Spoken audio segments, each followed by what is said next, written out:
Donc voilà, je vais donc, comme l'a dit Monsieur Dubrecht, vous parler un peu de l'influence sur l'origine préférentielle des marchandises dans le cadre du Brexit. Donc, ce qu'il faut finalement garder, avoir à l'esprit, ben, jusqu'au 31 du 12, nous avons d'un côté l'Union européenne de 28 et puis nous avons le reste du monde. Voilà. Et puis à partir du 1 2021, ben, nous serons plus que 27. Et puis de l'autre côté, il y a le reste du monde. Ben, et dans le reste du monde sera le Royaume-Uni. Donc le Royaume-Uni sera pays tiers. Quoi qu'on dise, quoi qu'on fasse, quoi qu'on pense, dehors, c'est dehors. Comme disait Margaret Thatcher, Brexit means Brexit. Voilà, hein, voilà, parti, c'est parti. Alors bon, je vais quand même un petit peu ceci est un peu court naturellement comme dit, mais je vais y revenir un petit peu après en vous parlant un peu de ce que sera le reste du monde. Parce qu'actuellement, et là, je pense qu'au niveau du Royaume-Uni, je ne sais pas s'ils ont pensé à ça au moment où ils ont voté le Brexit. Donc l'Union européenne a des relations commerciales privilégiées. Bon. Donc, ce qui veut dire, en termes douaniers, ben, c'est de l'origine préférentielle qu'on parle. Et l'origine préférentielle, c'est une matière douanière. Parce que j'aurai une petite dia à la fin pour vous parler aussi tout petit peu, de l'origine non préférentielle, de l'origine économique, qui n'est pas une matière douanière, c'est une matière de SPF économie et que gèrent les chambres de commerce. Alors, quand je parle d'origine préférentielle, bon, ben, que ce soit des accords de libre-échange, d'association, de partenariat, peu importe comment on les appelle, on a le système SPG, donc ce sont les pays en développement, on octroie aussi des mesures tarifaires unilatérales à certains pays, donc ce sont toutes ces relations commerciales privilégiées et elles ont une fameuse conséquence, c'est que il y a donc pour l'acheteur-importateur un possible bénéfice d'une réduction de droits de douane. Donc voilà, et souvent, dans beaucoup de cas, ce sera du 0%. Alors pour ici, pour un petit peu vous rappeler, c'est une piqûre de rappel pour vous montrer comme l'importance des accords que nous avons. Je vais vous montrer, mais on va passer assez rapidement là-dessus, les accords qui sont bilatéraux.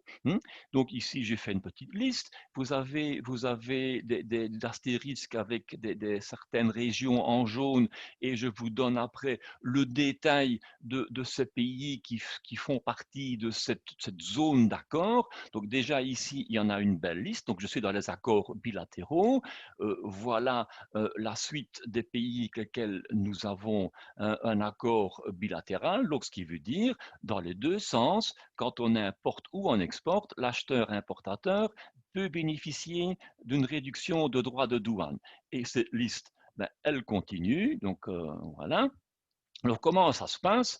Ben, ici, lorsqu'on a un accord bilatéral, ben, l'accord marche dans les deux sens, le mot le dit bien, et la condition à remplir pour l'importateur pour bénéficier de ce taux de droit réduit, ben, il faut disposer de la preuve d'origine qui a été fournie par le vendeur exportateur dans le pays partenaire, et il faut que la marchandise n'ait pas été transformée en manipulée ou manipulée en cours de route. Donc, il faut être certain que la marchandise qui arrive chez nous, c'est bien celle qui est partie du pays avec lequel nous avons un accord. Donc ça, c'est la partie accords bilatéraux. Et puis, nous avons aussi des accords unilatéraux.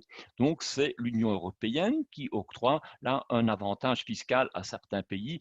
Et on a surtout cette grande liste de pays, ce qu'on appelle le système des préférences généralisées, les pays en développement.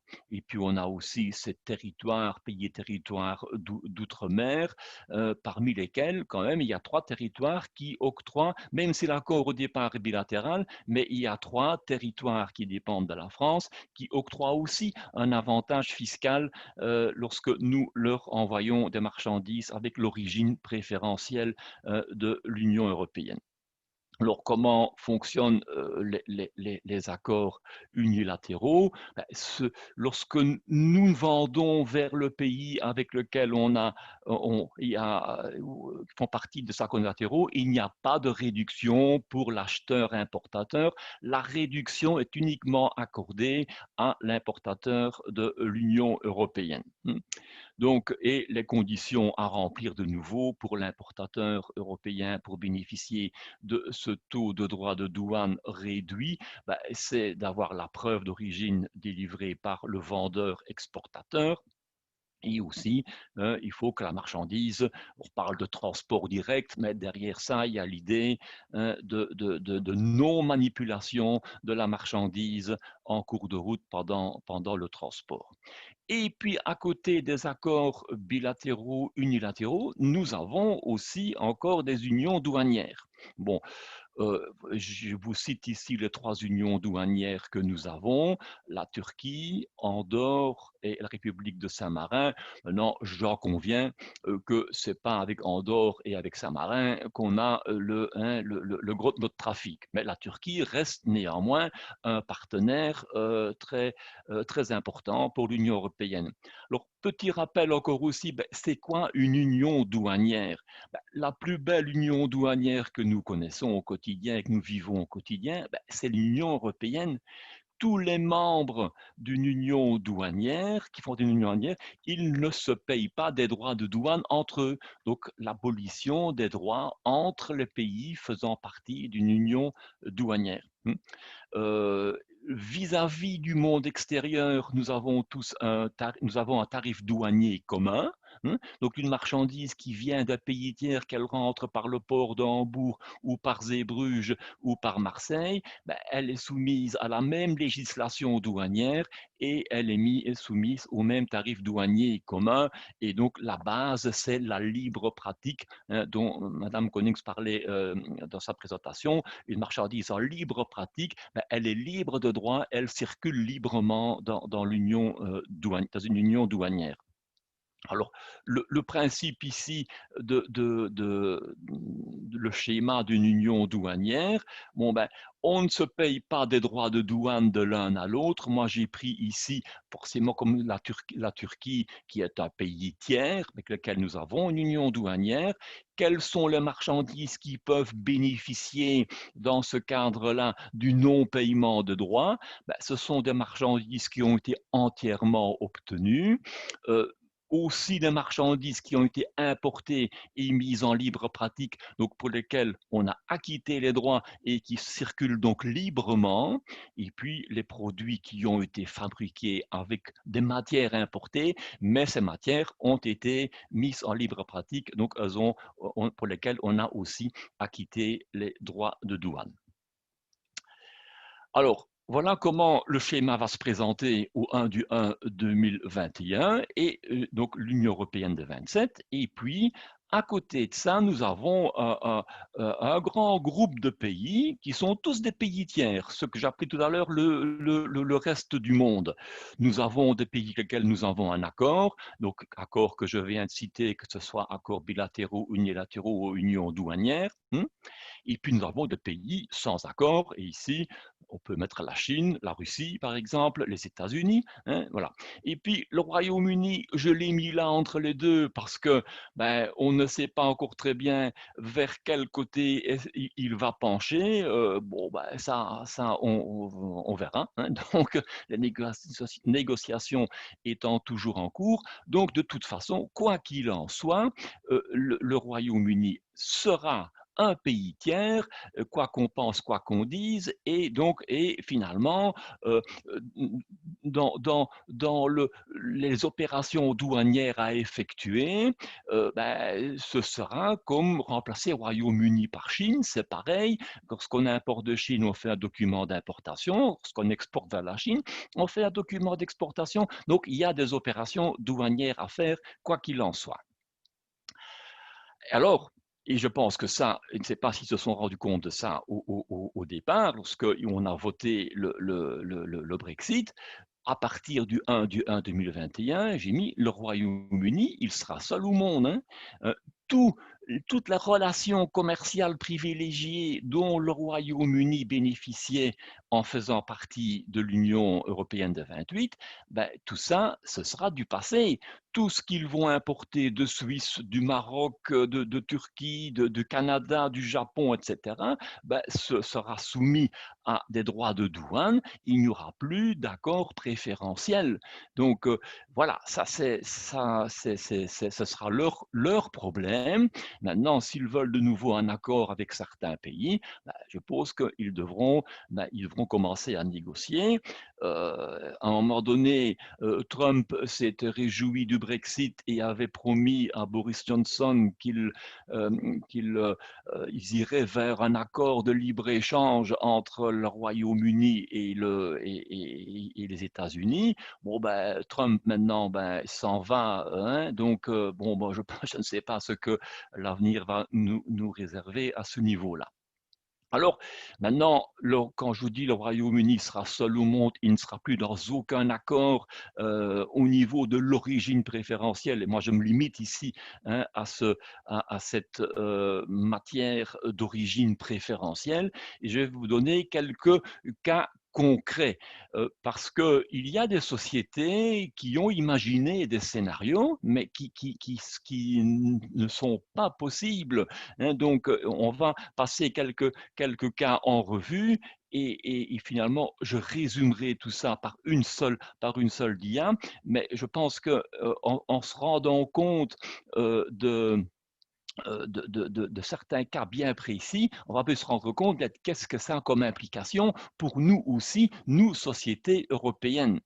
Donc, c'est un peu du texte qui est peut-être un peu ardu à lire, mais il faut le lire lentement et tous les mots ont leur importance.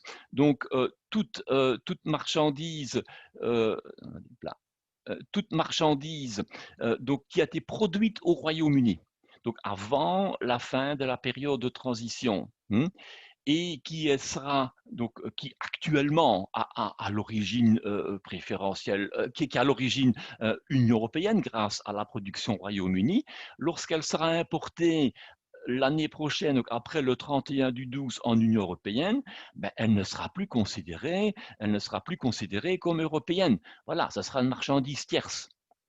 Point à la ligne.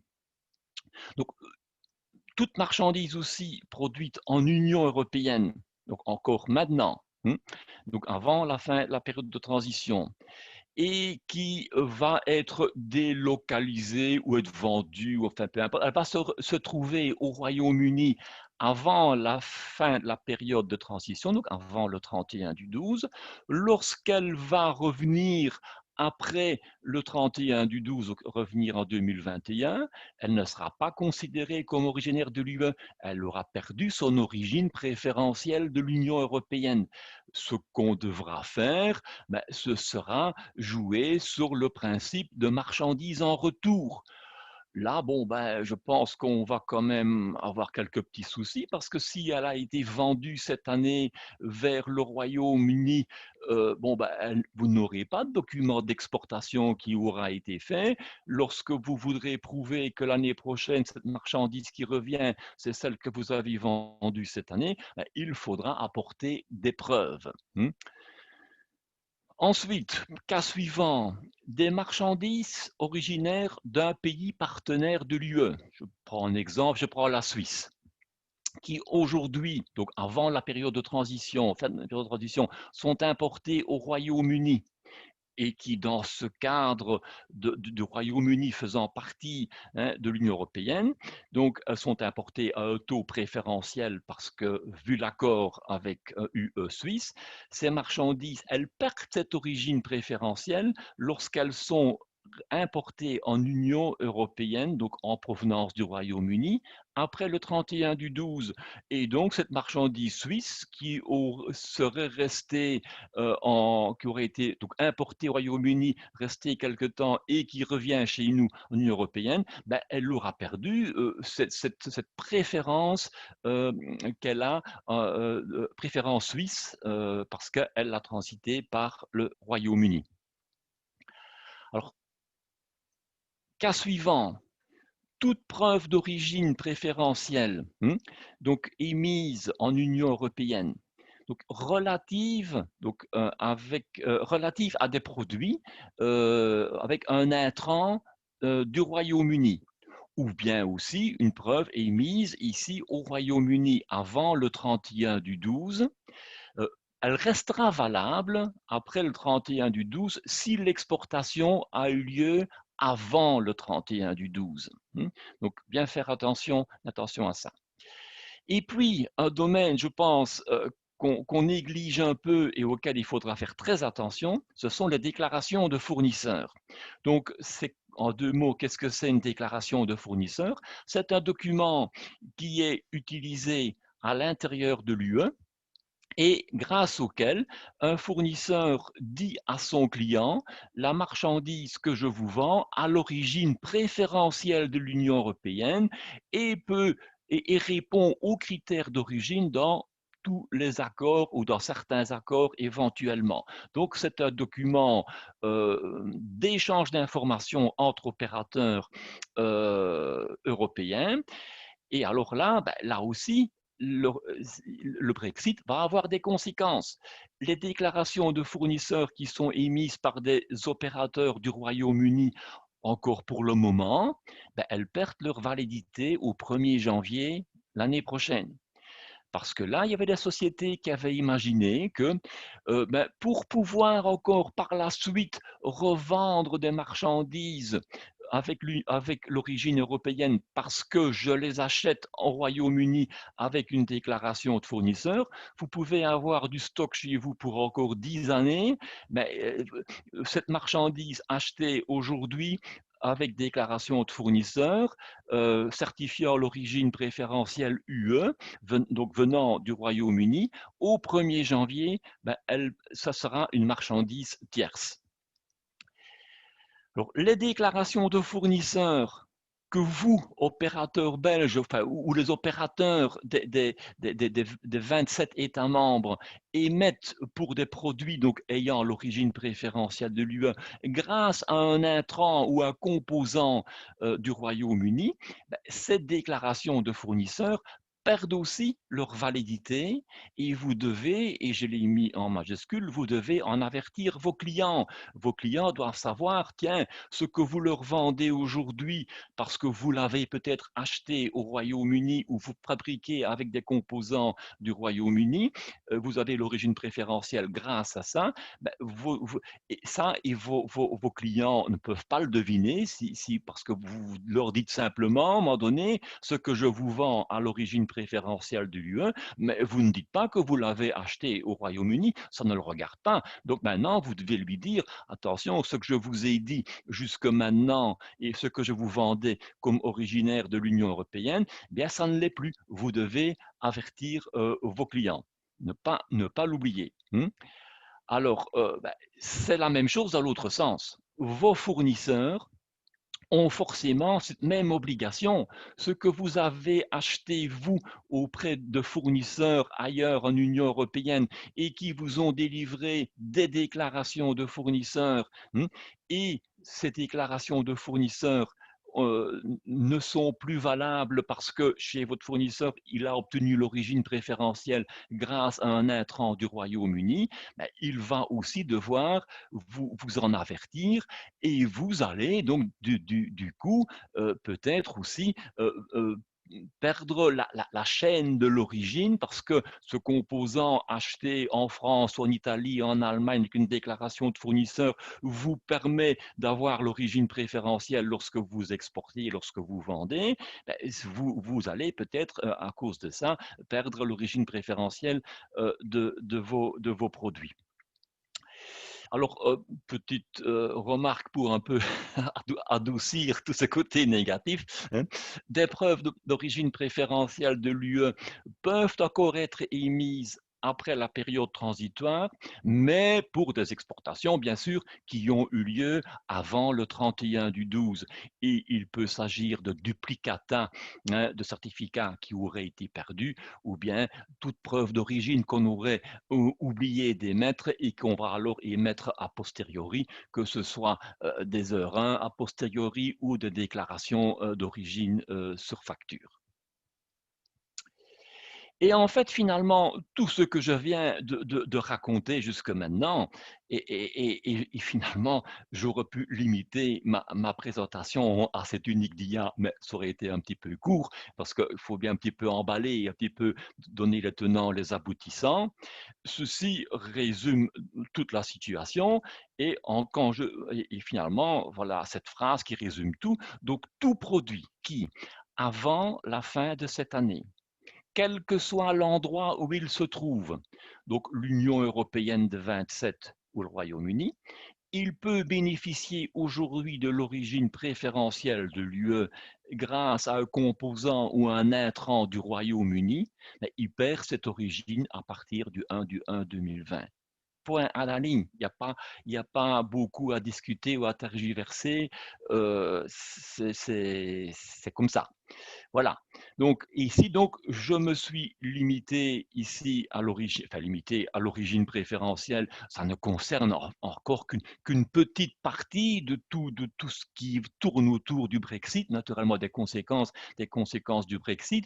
Et alors, à côté de l'origine préférentielle, nous avons aussi l'origine non préférentielle. Donc, bon, pour ceux qui ne le maîtrisent peut-être pas bien cette différence entre les deux origines, je fais aussi un bref rappel ce que c'est l'origine non préférentielle, aussi appelée origine économique, hein, donc, contrairement à l'origine préférentielle qui était et qui reste une matière douanière à part entière, l'origine non préférentielle n'est pas une matière douanière. Donc, elle est gérée, ou les preuves d'origine sont délivrées par le SPF Économie via les chambres de commerce.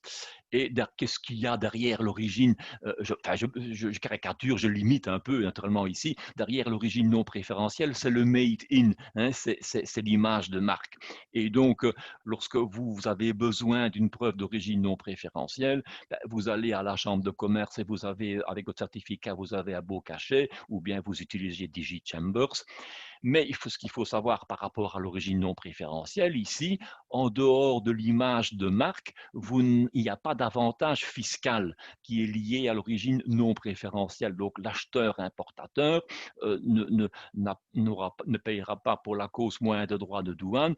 Et cette preuve d'origine non préférentielle, elle ne passe même pas par la douane. Vous exportez avec un certificat d'origine non préférentielle, la douane ne s'en occupe même pas. Et finalement, ce que je viens de dire pour l'origine préférentielle dans ma dia précédente, ce même résumé, ben, on peut le reproduire en changeant l'origine préférentielle par l'origine non préférentielle. Donc, tout composant britannique, tout composant du Royaume-Uni que vous avez dans votre stock et pour lequel vous allez vouloir obtenir certificat d'origine économique à la Chambre de commerce, ben, ce ne sera plus certificat d'origine économique certifiant l'origine UE. Donc là, voilà, ce sera une conséquence tout à fait identique. Ben voilà, c'est tout ce que j'avais à dire au niveau de l'origine. Je pense que il y aura les conséquences qui seront plus ou moins grandes en fonction de l'utilisation plus ou moins grande que vous avez de composants du Royaume-Uni ou pas dans ce que vous dans votre activité ici. Mais je pense qu'au niveau des importateurs du Royaume-Uni, eux, ils vont perdre tous les avantages des accords préférentiels dont ils bénéficiaient grâce à l'Union européenne et ils devoir payer des droits de douane plein pot sur tout ce qu'ils vont importer et pour lesquels, pour le moment, ils bénéficient d'un taux de 0%. Voilà.